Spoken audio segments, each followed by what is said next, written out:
Hello class. In the 1980s, we see racial divide in the African American community. Today, we see racial divide in the African American community. However, I know that the focus is on race and class in the 1980s in urban America. So, to begin, I watched the movie Do the Right Thing, created by one of the greatest film directors there is, Spike Lee, which shows us poorer blacks in a Brooklyn community struggling against racism and the heat.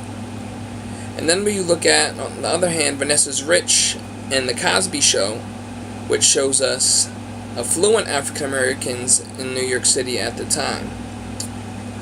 First and foremost, I'm going to begin with the episode Vanessa's Rich, which Vanessa is upset about her friends making fun of her because she has money. So I assume her friends were African American girls who were living in the area that Spike Lee showed at the time, and Vanessa was living in the affluent area. So we see a class struggle between the blacks who have and the blacks who have not, which is something that I previously mentioned that we see today often. So my opinions and feelings on this was, yes, there was racial tensions between two classes of African Americans, and yes, there was a race and class struggle in urban America.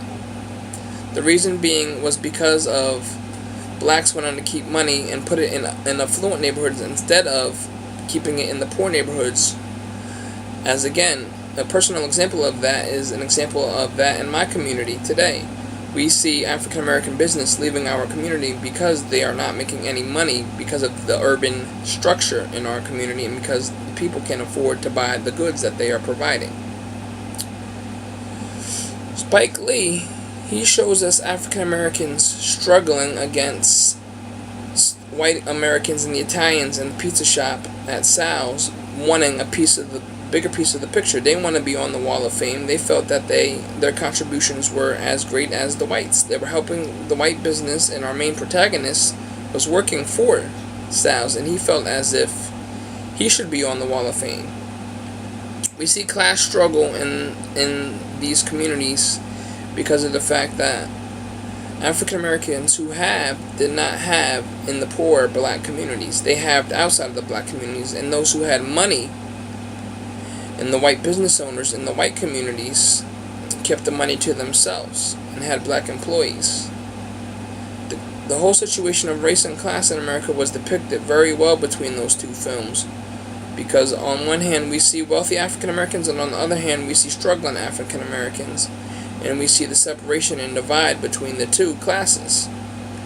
We see the classes of African Americans who have money, and we see the classes of African Americans who have not in the way they are in their communities. We see the Huxtables not abandoning their race, but not having race as an important factor, which it was in the time. We see them not explaining the racial divide to their daughter Vanessa, who was made fun of because she had money. We see them looking over that situation.